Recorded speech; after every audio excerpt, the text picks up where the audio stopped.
त्याचप्रमाणे व्यासपीठावर उपस्थित आवाज चांगला येईल असं हे महादेव आवाज का असं फटते कुठला तरी एखादं बंद कर जी सगळ्याला ऐकतील असा आवाज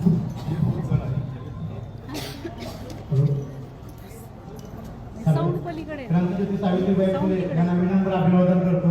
त्याचप्रमाणे व्यासपीठावर उपस्थित सर्व मान्यवर आणि माझ्या इथे जमलेल्या सर्व बचत गटातील महिला वर्ग, त्याचप्रमाणे माझा स्टाफ आणि माझे सगळे सहकारी, आज आपण केंद्र शासन पुरस्कृत दीनदयाल अंत्योदय योजना राष्ट्रीय नागरिक उपजीविका अभियान या अभियानाची सन 2014 मध्ये सुरुवात झालेली आहे. हा अभियानाचा मुख्य उद्देश असा होता की दारिद्र्य निर्मूलन करणे म्हणजे शहरी दारिद्र्याचे प्रमाण कमी करणे हा या अभियानाचा सर्वात मुख्य घटक आहे. आज आपण ज्या विकसित भारत संकल्प यात्रेचा आपण जे काही या ठिकाणी मोठ्या प्रमाणावर आपण जमा झालेला आहे, याचं सर्व श्रेय जर जात असेल तर आपल्या या 4 कंपोनंटला जातं की यामध्ये आपण 4 कंपोनंटचं वेगवेगळी बांधणी केलेली आहे आणि 4 कंपोनंटवर आपण वेगवेगळ्या प्रकारे काम केलेलं आहे. संस्था बांधणी म्हणून आपण जी आपण पहिला जो घटक घेतलेला आहे यामध्ये आपण मोठ्या प्रमाणावर बार्शी शहरामध्ये जवळपास 450 बचत गटाची आपण स्थापना केलेली आहे आणि या 450 बचत गटापैकी आपण जवळपास 10,34,00,00,000 रुपये या 450 बचत गटांना आपण या ठिकाणी 2014 पासूनचा आपलं हे रेकॉर्ड आहे. त्यानंतर आपला दुसरा घटक असा आहे की आपला कौशल्य विकास म्हणून घटक आहे की आपण फक्त महिला बचत गटावरच काम करतो का असं सारखं आम्हाला विचारणं व्हायची. मग आपण त्यांना सांगितलं की नाही, आपण महिला बचत गटाच्या पलीकडे पण आपण जाऊन काम करतो. त्यामुळे केंद्र शासनाने काय केलं की आपले जे काही महिला असतील म्हणजे महिला स्वतः महिला काम करतील, त्यामुळे त्यांची मुली असतील मुलं असतील यांना पण या अभियानामध्ये घेतलं. मग त्यांचं शिक्षण जरी कमी असेल तर 3 महिन्याचे कौशल्य प्रशिक्षण कोर्स आपण या ठिकाणी चालू केलं. जवळपास आपण या 2,000 लाभार्थ्यांना आपण प्रशिक्षण या ठिकाणी दिलेलं आहे. त्यानंतर आपला तिसरा घटक आहे तो हा घटक आहे. या स्वयंरोजगार घटकांतर्गत आपण 245 लाभार्थ्यांना आजपर्यंत 2,99,00,000 रुपयाचं कर्ज वाटप केलेलं आहे. तिसरा घटक जो आहे की आपल्या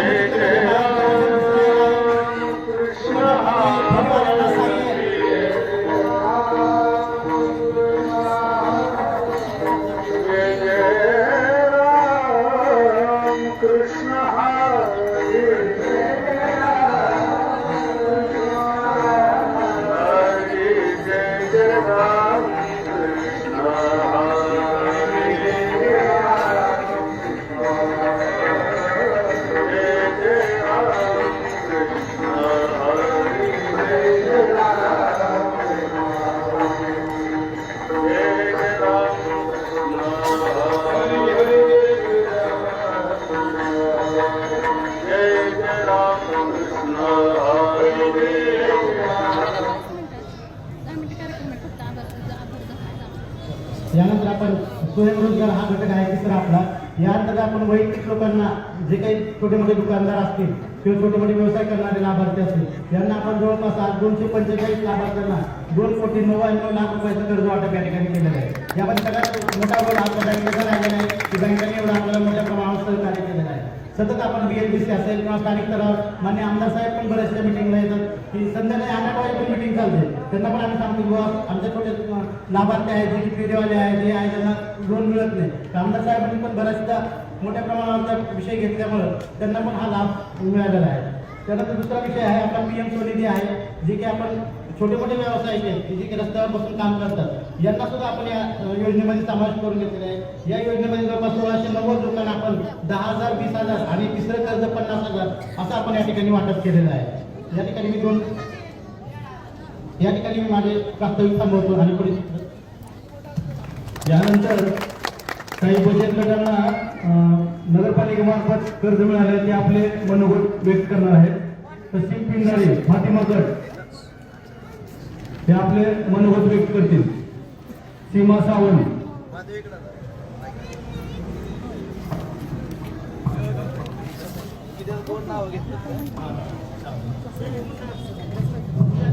माझी तुम्हाला विनंती राहील की तुम्ही ही जी काम करताय किंवा शासनाच्या ज्या योजना आहेत ह्याच्यातनं तुम्हाला येणाऱ्या आता जी झालंय तुम्हाला मिळालंय त्याच्याबद्दल तुम्ही कौतुक करताल, त्याच्याबद्दल काही अडचण नाही. पण ज्यांना मुळात ही काम करत असताना आलेली अडचण ती अडचण तुम्हाला सांगा म्हणजे मला ती अडचण दूर करण्यामध्ये सोपं पडेल.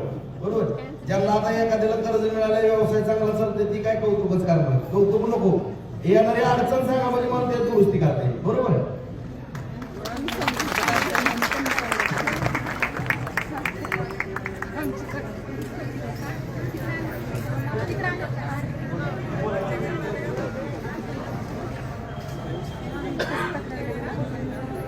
सर्वांना नमस्कार. माझे नाव आहे सीमा पक्षण सावंत. आमचा ढगेमाळ्यात बचत गट आहे. या बचत गटाचं नाव आहे दासबोध आणि आमचा बचत गट हा 3 वर्ष झालं चालू आहे. आम्हाला बँक ऑफ इंडियाने सुरुवातीला 2 लाखाचं कर्ज दिलं आणि दुसऱ्या वेळेस आता 4 महिने झाले असतील तर 4 लाखाची फाईल झाली. खरंच धन्यवाद सगळ्या बँक ऑफ इंडियाच्या मंगेश सर, पैसे मॅडम यांना पण धन्यवाद. खरंच सगळे सहकार्य करतात. पण माझी एवढी एक अडचण आहे, अजून सगळ्यांनी जास्त आम्हाला बचत गटासाठी सहकार्य करावं. सगळ्यांना माझी विनंती आहे, अजून लोन जास्त सँक्शन करावं, सगळ्यांना जास्त द्यावं. हा, कारण महिलांना रोजगार उपलब्ध होतोय ह्याच्यात काही शंका नाहीये, पण अजून लोन द्यावं अशीच माझी सगळ्यांना विनंती आहे. सगळ्यांनी सहकार्य आम्हाला केल्याबद्दल सगळ्यांचं धन्यवाद. थँक्यू.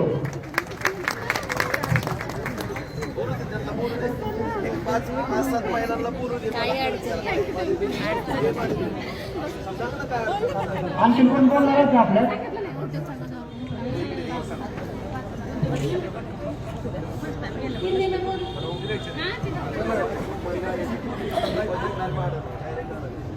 मेरा नाम तस्लीम नाज़ा पिंजारी, मैं फातिमा गढ़ से हूँ और हमारा 3 साल हुआ गढ़ चालू है और हमारा इसमें बहुत फायदा हुआ कि हम खुद से कमा सकते, खुद से खर्चा कर सकते.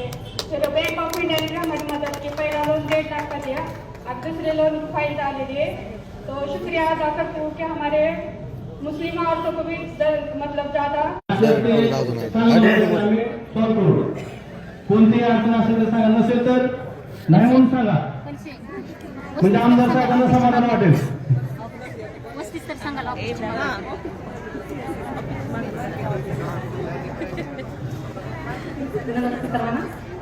माझी एकच रिक्वेस्ट आहे सरांना की आमच्या CLC एक मोठं ऑफिस द्यावं की जेणेकरून आम्ही CLC सेंटरचं म्हणजे ऑफिस आमचं चालू करू शकतो आणि तिथं CLC मध्ये महिलांच्या उद्योगांची नोंद होईल आणि त्या उद्योगांना सेल मार्केटिंग मिळेल. त्यासाठी CLC ऑफिस मिळावे एवढीच रिक्वेस्ट आहे. अजून कुणाला कर्ज मिळण्यावर काय अडचण असेल तर त्यांनी आपलं बोलायला काय हरकत नाही. बचत गटासंदर्भात काही अडचण असेल तर आपण आमदार साहेबांना बोलू शकता.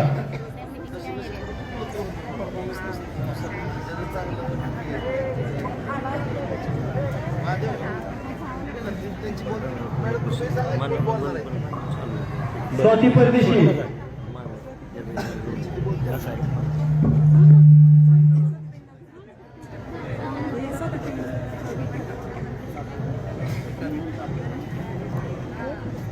का? स्वाती परदेशी आहेत का?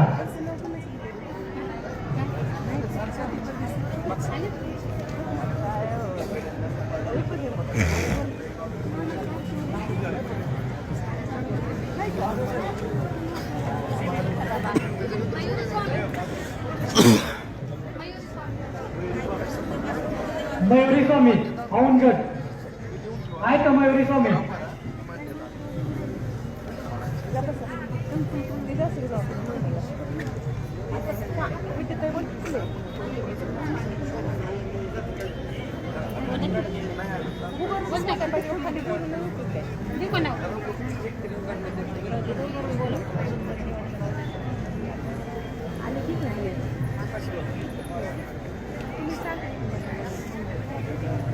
नमस्कार सर्वांना. मी मयुरी गणेश स्वामी, औंध महिला बचत गटाची सदस्य. उपस्थित सर्व मान्यवरांना देखील माझा नमस्कार. या बचत गटामार्फे आमच्या गटाला PMFMEचं लोन भेटलं. त्या लोन मार्फत आम्ही कडक भाकरीचा, बाजरीच्या भाकरी आणि ज्वारीच्या भाकरीचा व्यवसाय सुरू करू शकलो. त्यासाठी सर्वांचे धन्यवाद. आणि तसेच इतर बँकांमार्फत देखील आम्हाला वैयक्तिक तसंच बचत गटासाठी लोन भेटत राहिलं. त्यामुळे आम्ही इतरही छोटे मोठे व्यवसाय सुरू करू शकलो आणि ह्या बचत गटातर्फे खूप महिला स्वावलंबी झाल्या, त्यांचा व्यवसाय सुरू करू शकल्या, स्वतःच्या पायावर उभं राहू शकल्या. तसंच मदत आणि सहकार्य इथून पुढे सर्वांचं भेटत राहावं आणि व्यवसाय मोठे करण्यासाठी वाढवण्यासाठी मार्केट उपलब्ध व्हावं ही एक छोटीशी विनंती. एवढं बोलून मी सर्वांचे आभार मानते. धन्यवाद. अजून कुणाला बोलायचे का? देव मॅडम तुम्हाला बोलायचे का? या.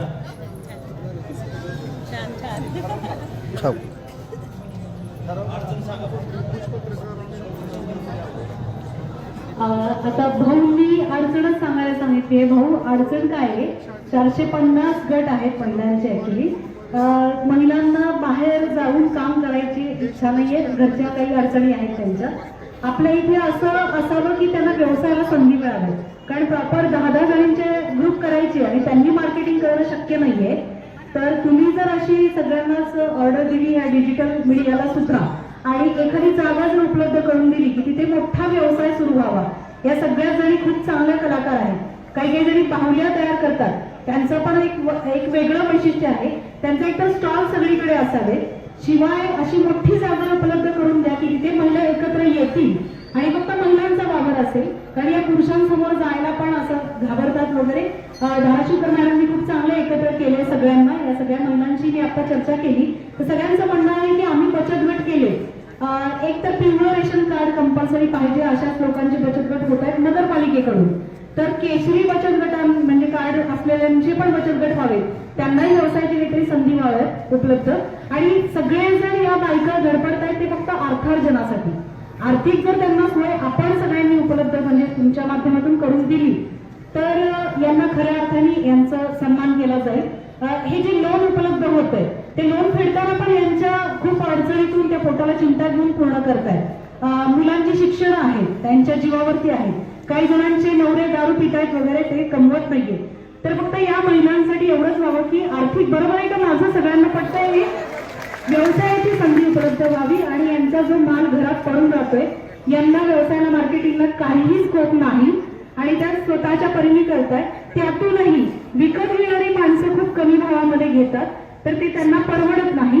अशा पद्धतीने तुमच्याच माध्यमातून आता भाऊच आहात तुम्ही, त्यामुळे सगळ्यांच्या पाठीशी उभं राहून आणि चव्हाण साहेब आहेतच, तर त्या तुम्ही सगळ्यांनी जर मनावर घेतलं तर या सगळ्यांना संधी उपलब्ध होतील. एकदा भाऊंसाठी जोरदार टाळ्या वाजवा.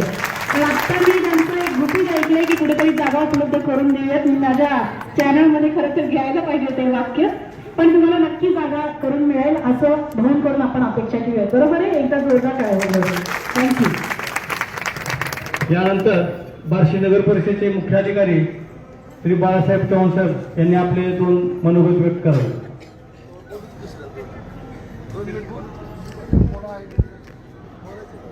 पिनू काकडे.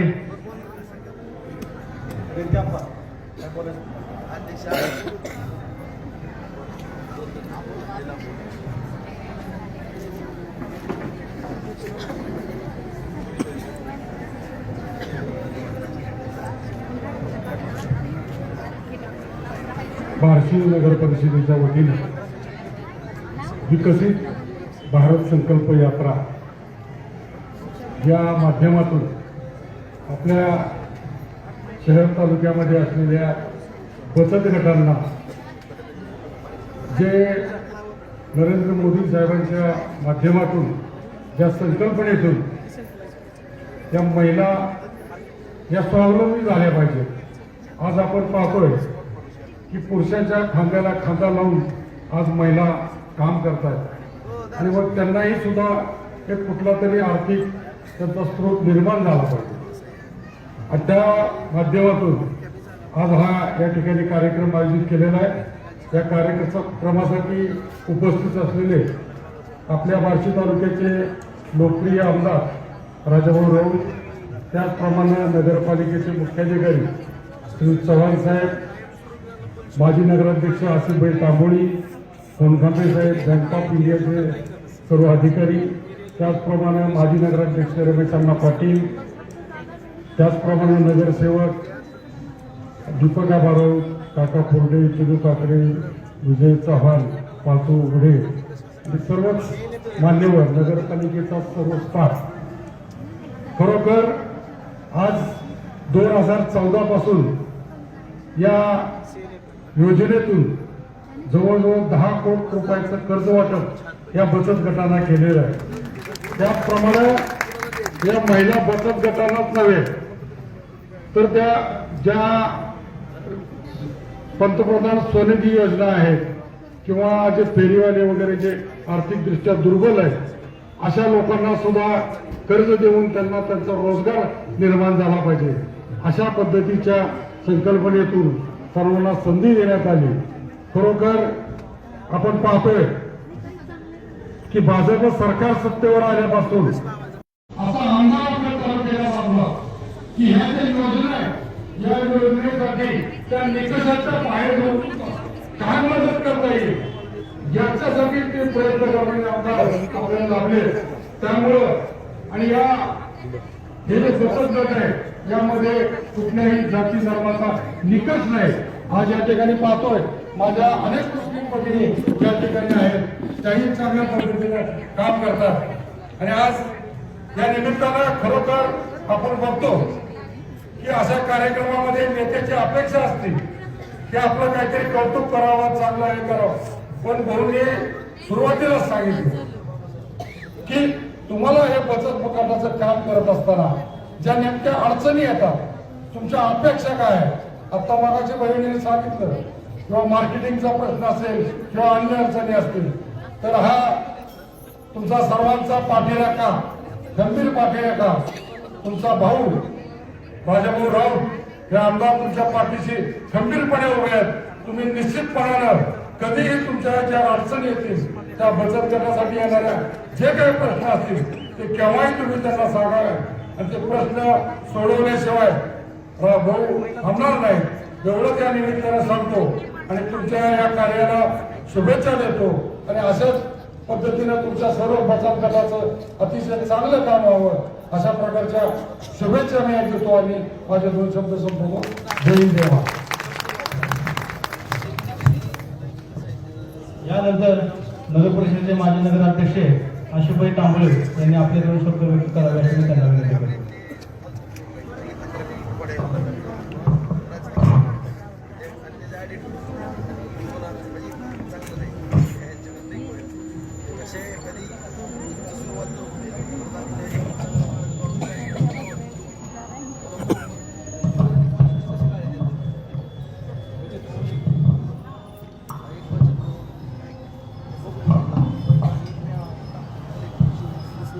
आपल्या भारतीय नगर परिषदेने आयोजित केलेल्या आजच्या या विकसित भारत संकल्प यात्रेच्या कार्यक्रमासाठी उपस्थित असलेले आपले बार्शी तालुक्याचे लाडके आमदार माननीय राजाभाऊ राऊत,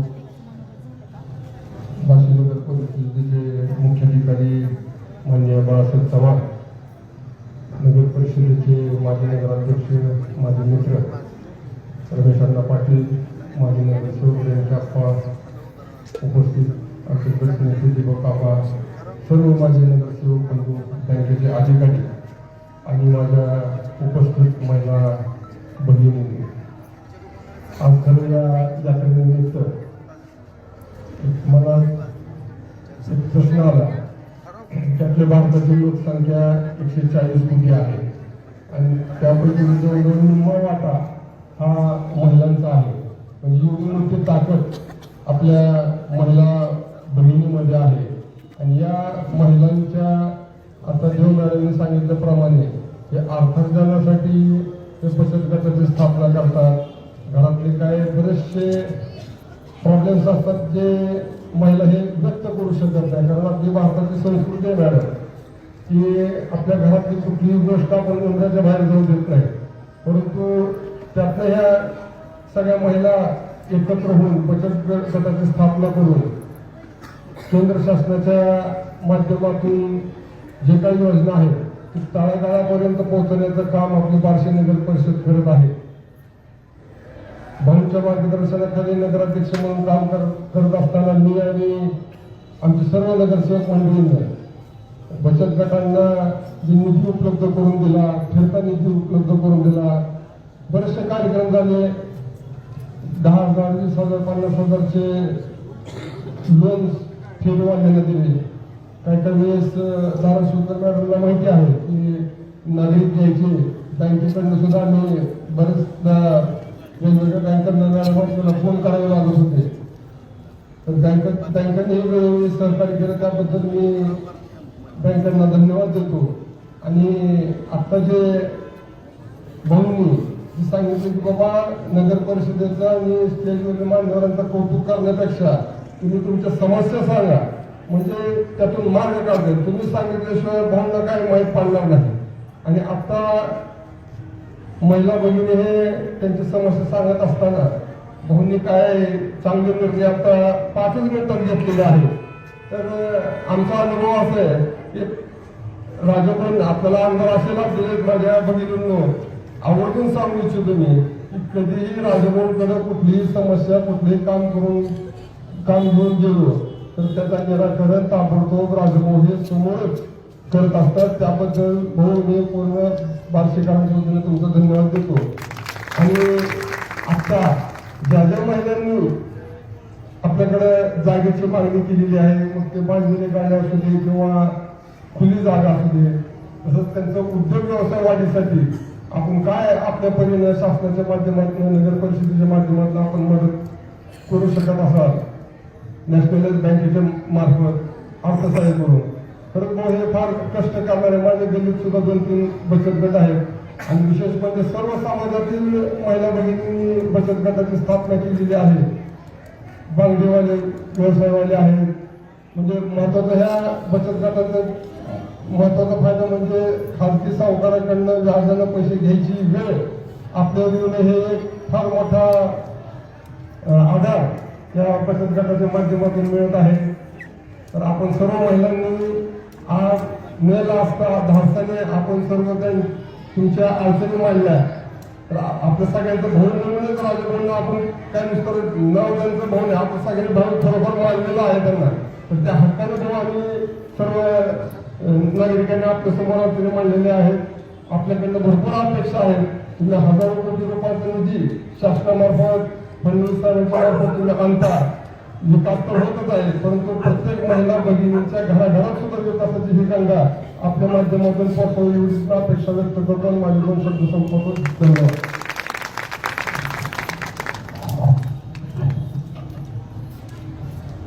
बँक ऑफ इंडियाचे क्रेडिट मॅनेजर मंगेश सर कर्ज संदर्भात आपल्या 2 मिनिटात ते मार्गदर्शन करतील.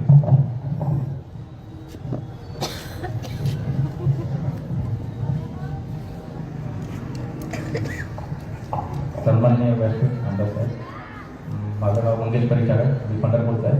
इथं मी 2003 पासून आहे.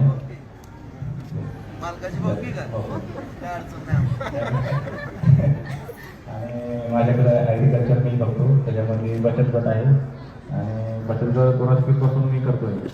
वरून पूर्वी काय होतं की आधी एवढं नव्हतं म्हणजे करत, पण ज्यावेळेसपासून मी आलो मग ज्यावेळेस पैसे मॅडम वगैरे किंवा सांगत किंवा अशी स्कीम वगैरे आहेत किंवा मार्फत तुम्ही देऊ शकता, त्याच्यानंतर मी चालू केलं वाटवलं. मग मला वाटतं मागच्या 2 वर्षामध्ये मी 5.5-6 कोटी म्हणजे गटांना वाटप केले. म्हणजे मी म्हणजे त्यांचे जातो, पण माझ्या जरा सहकार असल्यामुळे थोडं मी जास्त केलं. आणि मग फर्स्ट लिंकेज सेकंड लिंकेज सुद्धा मॅडम कमी येत आहेत. मी त्यांना सहकार्य करतोय की जेवढं तुमचं येईल तेवढं मी त्यांना सहकार्य करतोय, असं काही नाही. आणि प्रत्येकाचा रिस्पॉन्स चांगला आहे आणि त्यांचं जे कर्जफेड आहे ते पण चांगलं करतायत. म्हणजे असं जेव्हा किंवा आम्हाला असं खूप वेळ नाही किंवा तुम्ही कर्ज घेत आहे. आणि खास करून प्रोसेस मॅडम जेव्हा जर फोन केलं बा तुमच्याकडे राहायला तर ते ठीक आहे लगेच ॲडजस्ट करून किंवा काय तर करून म्हणजे आम्हाला ते होत नाही.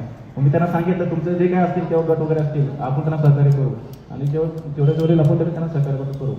तसे आता कसं आहे नॅशनल बँकेमध्ये PM लोन आहेत म्हणजे जे व्हेंडर वगैरे आहे 10,000, 20,000, 50,000 त्यांना पण आपण सहकार्य करतोय. त्यांना मला वाटतं आपण मागच्या 1-1.5 वर्षामध्ये त्यांचे 3 कोटी वाटप केलेले आपल्या बँकेमार्फत. त्यामुळे आपल्या बँकेत सहकार्य तुमच्या काय अजून जाती पण तुम्ही सांगा आम्हाला आणि आपण सहकार्य करू. धन्यवाद. धन्यवाद सर, अतिशय चांगलं मार्गदर्शन केलेलं आहे त्यांनी. यानंतर बार्शी नगर परिषदेचे आमचे लाडके मुख्याधिकारी श्री बाळासाहेब चव्हाण यांनी आपले 2 शब्द व्यक्त करण्याची मी त्यांना विनंती करतो.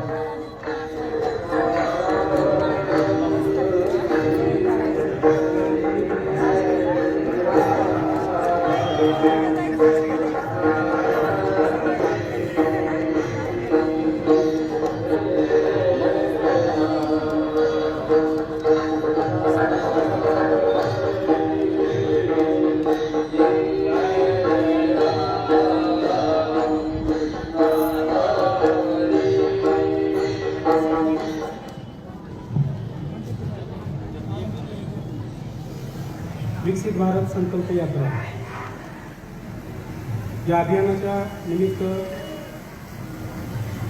उपस्थित सन्माननीय व्यासपीठ या तालुक्याचे भाग्यविधाते सन्माननीय आमदार राजेंद्र राऊत साहेब, उपस्थित माजी नगराध्यक्ष हसीबाई तांबोळी साहेब, माजी नगराध्यक्ष रमेश अण्णा पाटील साहेब, उपस्थित सर्व सन्माननीय माजी नगरसेवक प्रेमचंदा कटोळे साहेब, दीपकराव राऊत साहेब, काका फुले साहेब, आणि बँक ऑफ इंडियाचे आदरणीय ब्रांच मॅनेजर, आमचे नगरपालिकेचे सर्व विभाग प्रमुख, सर्व अधिकारी कर्मचारी, आपण सर्व उपस्थित बचत गटाच्या भगिनी आणि आपण सर्व बार्शीकर बंधूंनो, विकसित भारत संकल्प यात्रा राबवताना बार्शी नगरपालिकेने एकूण 5 कार्यक्रम आयोजित केले होते.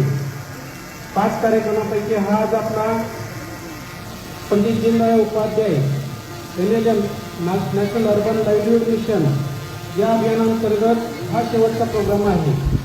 यापूर्वी बार्शी नगरपालिकेच्या माध्यमातून प्रधानमंत्री आवास योजना आपलं 10 पिंपळगाव रोडला एक साईट डेव्हलप होते, त्या ठिकाणी 2.5 लाखाचं अनुदान देऊन आपण त्या ठिकाणी लाभार्थी निवड करून त्यांना लाभ द्यायचा या मिशनच्या माध्यमातून प्रयत्न केलेला आहे. आज पर्यंत तिथं आपल्याला उद्दिष्ट एकूण 1596 घरांचं होतं. आज बुकिंग 850 पर्यंत झालेलं आहे. बाकीच्याही या व्यासपीठावरून बाकीचे बार्शीकर बंधू भगिनींना विनंती करतो की आपण त्या ठिकाणी 2.5 लाख रुपयाच्या अनुदानाचा लाभ घ्यावा. जे पात्रता पूर्ण करतात, ज्यांचं आर्थिक उत्पन्न हे वार्षिक 3 लाखापेक्षा कमी आहे, ते त्या ठिकाणी पात्र ठरू शकत आहे. त्यानंतर बार्शी नगरपालिकेच्या माध्यमातून प्रधानमंत्री आवास योजनेअंतर्गत ज्यांच्याकडे जागा उपलब्ध आहे त्यांना 2.5 लाखाचं सबसिडी किंवा अनुदान उपलब्ध करून देण्यात आलेलं आहे. असे जवळजवळ 1890 लाभार्थ्यांना बार्शी नगरपालिकेच्या माध्यमातून आतापर्यंत 2.5 लाख हे अनुदान देण्यात आलेलं आहे. म्हणजे बार्शी नगरपालिकेच्या माध्यमातून जवळजवळ 4000 लाभार्थी कुटुंबांना घरं उपलब्ध करून देण्याचा यशस्वी प्रयत्न झालेला आहे.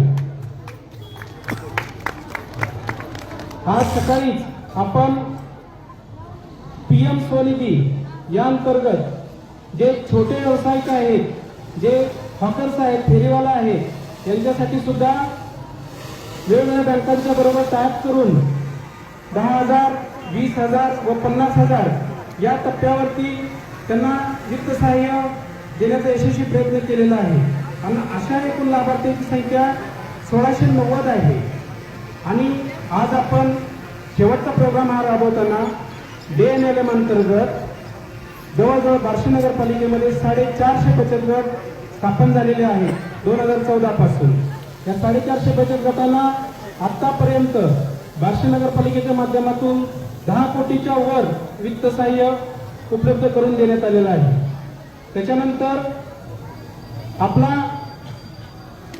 कौशल्य विकास व्हावा, आपलं दारिद्र्य हटावं आणि आपल्या जीवनमानाचा स्तर उंच व्हावा, यासाठी जवळजवळ 2000 लाभार्थ्यांना, महिलांना data entry operator, DTP, tally, beauty पार्लरचा कोर्स, फॅशन डिझायनिंगचा कोर्स यासारखे प्रशिक्षणाचे कार्यक्रम बार्शी नगरपालिकेच्या माध्यमातून राबवले गेले आणि 2000 महिलांनी या प्रशिक्षणाचा आतापर्यंत लाभ घेतलेला आहे.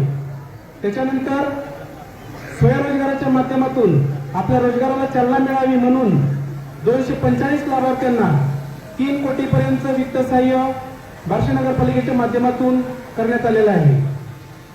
अजूनही ही आपली बचत गट स्थापन करण्याची परंपरा अव्याहत सुरूच आहे.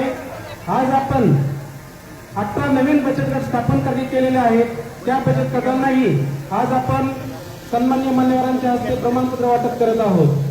त्याचबरोबर बँक ऑफ इंडियाच्या माध्यमातून एकूण 26 बचत गटांना आज रोजी सुमारे 68 लाख रुपये इतकं वित्त सहाय्य या व्यासपीठावरून सन्मान्य मान्यवरांच्या हस्ते देण्यात येत आहे. हे सगळं करण्याचा संकल्प, हे सगळं परिपूर्ण करण्याचा संकल्प एकच आहे की भारत हे एक विकसित राष्ट्र बनलं पाहिजे.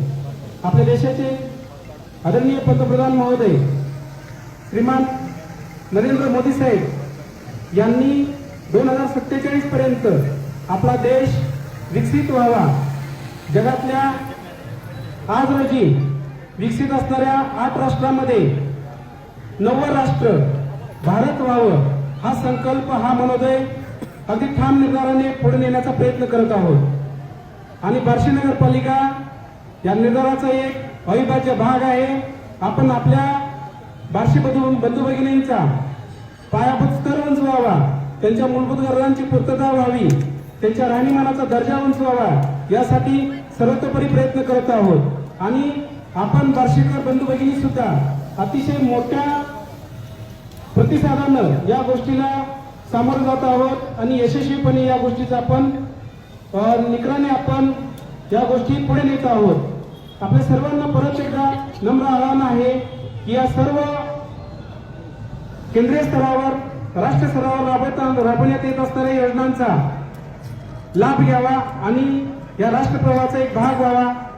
आज या ठिकाणी आपण हा शेवटचा संकल्प, शेवटचा प्रोग्राम राबवताना आपण सर्वजण मोठ्या संख्येने या ठिकाणी उपस्थित राहिलात, त्याबद्दल आपलं मनापासून धन्यवाद व्यक्त करतो आणि माझे 2 शब्द थांबवतो. जय हिंद, जय महाराष्ट्र.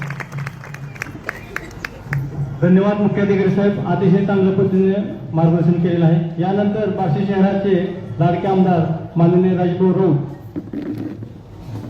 यांनी आपले मनोगत व्यक्त करावे अशी मी त्यांना विनंती करतो.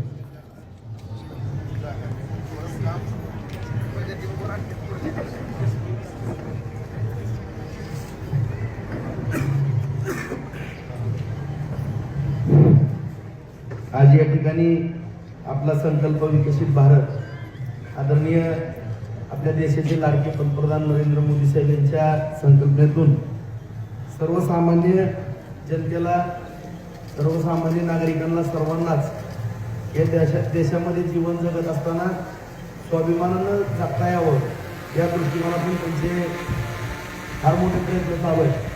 आणि त्याचाच भाग म्हणून आपण संपूर्ण देशभर विकसित भारत संकल्प यात्रेच्या माध्यमातून भारत यात्रा संपूर्ण गावावर फिरत असताना प्रत्येक नागरिकांना कोणत्या योजना केंद्र शासनाच्या आहेत, त्या योजना त्यांच्यापर्यंत जाव्या, त्या योजनेचा लाभ झाल्यानंतर त्यांची प्रगती कशी होते किंवा योजना कशा आपल्या पदरात काढून घ्यायच्या, या दृष्टिकोनातून जनजागरण मोहीम आहे असं म्हणायला काही या ठिकाणी हरकत नाही.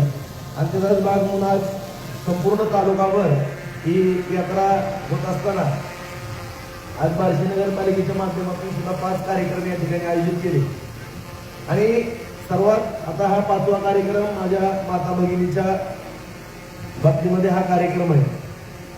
आणि हा कार्यक्रम या ठिकाणी घेत असताना आजच्या कार्यक्रमाला उपस्थित माजी नगराध्यक्ष सहकारी मित्र आशिबाई तांबोळी, माजी नगराध्यक्ष रमेश अण्णा, माननीय मुख्याधिकारी चव्हाण साहेब, आदरणीय रेणकेअप्पा, देशमुख साहेब, मुनकामे साहेब, शब्बीर असतात, त्याचबरोबर बँक ऑफ इंडियाचे मॅनेजर मल्लेश्वर साहेब, त्याचबरोबर क्रेडिट मॅनेजर, आमच्या परिचारक मालकाची भाऊकी परिचारक साहेब. चांगलं वाटलं जरा तुम्ही भरपूर मदत आमच्या सर्व भगिनींना करताय, त्याबद्दल उपस्थित आमचे नगरसेवक पाची उघडे, नगरसेवक दीपक राऊत, नगरसेवक काका फुर्डे, नगरसेवक विनू काकडे, नगरसेवक चव्हाण सर, उपस्थित सर्व नगरपालिकेचे कर्मचारी, त्याचबरोबर धाराशिवकर मॅडम, उपस्थित सर्व माझ्या या बचत गटातील सर्व कष्टानं काम करणाऱ्या माझ्या माता भगिनी.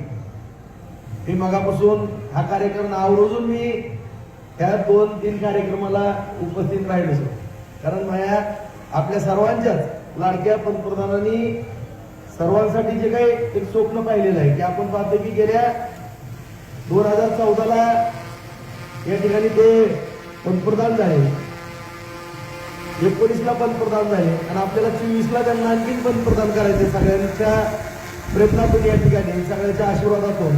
आणि त्यांच्या या 9.5 वर्षाच्या कालखंडामध्ये आपण जर पाहिलं तर मी राजकारणामध्ये किंवा समाजकारणामध्ये काम करत असताना वर्गात 4थी पासून मॉनिटर आहे, 10वी पर्यंत मॉनिटर, 11वीला GS, 12वीला GS. 12वीच्या पुढे काय माझ्या नशिबात शिक्षण नव्हतं, माझ्या नशिबात इकडे हे चाललं. परंतु नगरसेवक झालो, नगराध्यक्ष झालो, आमदार झालो, नगरपालिका 15 वर्ष आली, पंचायत समिती 20 वर्ष आली, बाजार समिती आली, बघितलं. परंतु माझ्या जीवनामध्ये असं मेहनतीने काम करणारा पहिलाच व्यक्ती पंतप्रधान नरेंद्र मोदी पाहिले, एवढं काम करणारा माणूसच मी पाहिला. आणि आपल्या सगळ्यालाच माहित आहे, मी पण सकाळी 6 वाजल्यापासून माझ्या कामाला सुरुवात करतो, पण मी त्यांच्याकडे पाहिलं की आणखी मला पण आता माझं जेवण 2:30 तासाला 4 वाजले मला जेवण. म्हणजे सांगण्याचं तात्पर्य एवढं की एखाद्या समोरच्या माणसाकडे पाहिल्यानंतर आपल्याला किती प्रेरणा मिळते किंवा किती ऊर्जा मिळते त्याचं ज्वलंत उदाहरण जर पाहिलं तर माननीय आपल्या देशाचे पंतप्रधान नरेंद्र मोदी साहेब. आता आपण सगळेजण टीव्हीवरती पाहताय, आपल्या देशाला जगामध्ये एवढा मान कधी मिळाला का? सगळेजण पाहताय की प्रत्येक जगाच्या कुठेही गेले पंतप्रधान साहेब, कुठेही गेले तरी त्यांचा एक वेगळा रुबाब असतो किंवा जगामध्ये फार मोठी ताकद या ठिकाणी आज भारत देशाची निर्माण झालेली आहे. त्याचं प्रमुख कारण या ठिकाणी एवढंच आहे की त्यांनी घेत असलेली मेहनत, त्या मेहनतीबरोबर सर्वसामान्य गोरगरिबांची घेत असलेली दुआ, प्रत्येक गोरगरिबांपर्यंत पोहोचवल्या जाणाऱ्या त्या योजना आणि ह्या सगळ्या गोरगरिबाचे त्यांना मिळणारे आशीर्वाद, ह्या सर्व गोष्टीवरती आज त्या ठिकाणी ह्या सर्व गोष्टी आपण पाहतो. त्याचाच भाग म्हणून त्यांच्या मार्गदर्शनाखाली आम्ही सगळेजण काम करत असताना राज्यामध्ये आदरणीय मुख्यमंत्री एकनाथ शिंदे साहेब, आदरणीय आपल्या सर्व बार्शीकरांचं लाडकं नेतृत्व फडणवीस साहेब, अजितदादा साहेब, पालकमंत्री चंद्रकांत दादा, या सगळ्यांच्या मार्गदर्शनाखाली काम करत असताना आम्हीही या ठिकाणी बार्शी नगरपालिकेच्या माध्यमातून किंवा पंचायत समितीच्या माध्यमातून एक चांगलं नियोजन या ठिकाणी करण्याचा प्रयत्न केला. जरी तुमच्या सातत्यानं बैठका जरी आम्ही घेत नसलो तरी अधिकाऱ्यांबरोबर ज्या बैठका होतात त्यामध्ये काम करण्याची पद्धत किंवा सर्वसामान्य नागरिकांपर्यंत केंद्र सरकारच्या राज्य सरकारच्या योजना पोहोचवण्याचं काम अत्यंत काळजीपूर्वक या ठिकाणी आम्ही करत आलेलो आणि त्याचाच भाग म्हणून आज या ठिकाणी सर्व केंद्र सरकारच्या कालच कार्यक्रम झाला आपला पंतप्रधान आवास योजना. माझ्या माहितीप्रमाणे 4000 व्यक्तिगत घर आणि 1596चा पिंपळगाव रस्त्याचा घरकुलांचा प्रोजेक्ट, एवढा महाराष्ट्र राज्यामध्ये सगळ्यात 1 नंबरला बार्शी नगरपालिकेचं काम असेल की प्रत्येकाला चांगलं सुंदर घर. मला आठवतं की वैदू वस्तीला मी नगरसेवक 96 साली झालो होतो, गेलो अक्षरशः तिथं सायकल अशी काकत घ्यायची, हातात चप्पल घ्यायची, जायची, रस्ता नव्हता. सगळ्या वैदू गोरगरीब बांधवांचे, वैदू वासुदेव कुडमुडे जोशी सगळे बांधव त्या ठिकाणी राहतात. त्या ठिकाणी आता इथं कोण असेल तिथले एखादी भगिनी वगैरे उपस्थित, त्या ठिकाणी कोणालाच घर नव्हतं, सगळ्यात झोपड्यावर. पण मध्यंतरी मिश्रा साहेब आले मंत्री केंद्राचे आणि त्यांना त्या ठिकाणी नेलो होतं आम्ही जेवायला आणि मीही त्या ठिकाणी सातत्याने चक्रा मारल्या. तुम्ही एकदा जाऊन बघा तिथं की नेमकं वैदू वस्ती कशा पद्धतीने त्यांना 2.5 लाख रुपये दिले. पाहिलं का तुम्ही? कोणी कोणी पाहिलं सांगायला? आता ती एवढे छान बंगले कंपाऊंड इतक्या छान घरात राहतात की मन भरून येतं. दानच्या राऊतचाळीवरचा तसाच विषय होता, 1690चा होता, झाडमुखी मैदानचा होता. आणि आणखीन हे घरकुलाच्या माध्यमातून आपण रामेश्वर झोपडपट्टी असेल, राऊतचाळ असेल, घिसाडी समाज बांधवाचा विषय असेल, झाडमुखी, ह्या सगळ्याच वस्त्या आपण रामेश्वर झोपडपट्टी सगळ्यात घेतलेले, त्याच्यावरती पण काम चालू आहे. आज या ठिकाणी प्रत्येक स्तरावरती काम करत असताना पाण्याच्या बाबतीमध्ये असेल, शॉपिंग सेंटर असेल, खेळाची मैदान असतील, बाग बगीचे असतील, बगीच्यामधली खेळणी असतील, रस्ते असतील, गटरी असतील, MIDC असेल, या सगळ्या स्तरावर उद्योग नवीन उभा करण्याचा विषय असेल, बाजार समितीच्या माध्यमातून नवीन नवीन प्रोजेक्ट असतील, हे सगळं करत असताना माझ्या माता भगिनीला सुद्धा रोजगार या ठिकाणी उपलब्ध होणं हे अत्यंत काळाची गरज आहे. आणि त्या दृष्टिकोनातून आज आपण बार्शी नगरपालिकेच्या माध्यमातून जवळपास 450 बचत गट या ठिकाणी निर्माण झाले. 10 कोटी 34 लाख रुपयाचं कर्ज माझ्या अगोदरच्या पण वक्त्यांनी सांगितलं की आपण त्या ठिकाणी उपलब्ध करून दिलेलं. 2000 माता भगिनींना प्रशिक्षण दिलेलं आहे. आज आणखी मी थोडी तुम्हाला सगळ्यांना विनंती करतो की जे टॅलीमध्ये टॅली आता असं झालंय की GST लागू झाला आणि आता बँकेमध्ये पूर्वी सगळं रुटीन व्यवहार व्हायचे, पण आता देश बदलतोय. बरेच सगळे चेकवरती आता व्यवहार व्हायला लागले. फोन पे वगैरे सगळे कॅशलेस मध्ये सगळे व्यवहार व्हायला लागले. आणि माननीय मोदी साहेबांनी ज्या काही गोष्टी सांगितलेल्या आहेत किंवा त्याच्या पाठीमागचा उद्देश धोरण वेगळं आहे. आपल्या देशामध्ये प्रगती झाली पाहिजे, जीएसटी मोठ्या प्रमाणामध्ये जमा झाला पाहिजे, कर जमा झाला पाहिजे आणि त्या कराच्या माध्यमातून आपण विकास केला पाहिजे. आणि आता पूर्वी मला आठवतं की लहानपणी आपल्या कृषी उत्पन्न बाजार समितीमध्ये 95% व्यवहार रोखीतच असायचे. कोणी शेतकरी आला माल विकला की पैसे रोख घ्यायचे जायचे. आता माझ्या बघण्यात असं आहे की 90-95% सगळे चेकवरती व्यवहार आहे. कुठं जरी गेलं तरी चेकवर. त्याच्यामुळं ज्यांना अकाउंटिंग करायची त्यांना अकाउंटिंग करणाऱ्याची फार मोठी गरज आहे. मी आवर्जून तुम्हाला सांगतो, कारण मी पण राजकारणात असलो तरी व्यावसायिक पण आहे. एवढी अडचण आहे की चांगले अकाउंटंटच मिळत नाही. तिथं मी उपस्थित सगळ्या माझ्या माता भगिनीला सांगतो, तुम्ही 200-500 महिला जरी प्रशिक्षण त्याचं घेतलं, सगळ्याला जबाब द्यायची जबाबदारी माझी असेल, एवढं मी तुम्हाला खात्रीशीर सांगतो. आणि पगार पण कमी नाही, कमीत कमी 15-20 हजाराच्या दरम्यान पगार त्या ठिकाणी मिळतो. तुम्ही टॅलीमध्ये तुम्ही जावा, तुम्ही कॉम्प्युटर जा, तशी व्यवस्था पण मी मॅडम जरा तुम्ही मला परत भेटा, मी तुम्हाला सांगतो कशा पद्धतीने ती करायची ते तुम्ही शिका. कारण आता सीए किती जरी म्हणलं तरी सगळे सीए काम करणार नाही. सगळ्यांचं अकाउंटिंग आहे ना. अकाउंटिंग जर नाही केलं आता त्याच्यावरती ट्रान्झॅक्शन जे होते ना, त्याला जे टॅक्सेस लावलेले आहेत ना, त्याचं दप्तर लिहावंच लागतं प्रत्येक व्यापाऱ्याला. छोटा मोठा व्यावसायिक राहू द्या, त्याला ती रेकॉर्ड करावंच लागतं. त्याशिवाय तुम्ही बँकवाले जवळच करत नाही. एखाद्या जवळ किती 100 कोटी रुपये, त्याला कोणी विचारत नाही. 100 एकर जमीन आहे, त्याला कोण विचारत नाही. त्याचं कागदपत्र बँकेमध्ये कसे आहेत त्याला तिथे किंमत आहे. त्यामुळं त्याचं अकाउंटिंग ठेवायचं असेल तर त्याला हुशार एखाद्या अकाउंटंटची गरज आहे. सगळेच लोक सीए देऊ शकत नाहीत.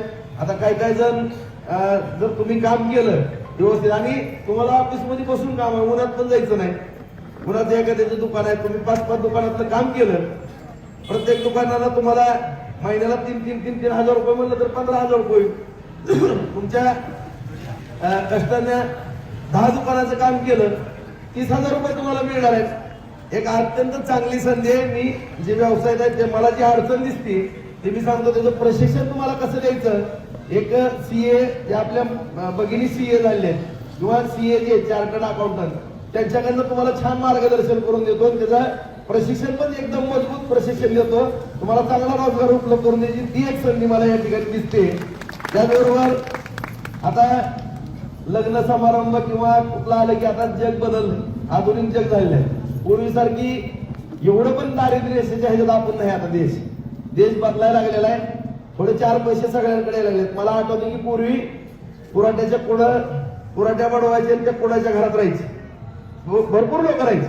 पण आता माननीय मोदी साहेबांनी घरं दिली, काही मंडळीने कष्ट केलं, त्यांचे 2.5 लाख रुपये केंद्र सरकारचे, राज्य सरकारचे 1 लाख मिळाले.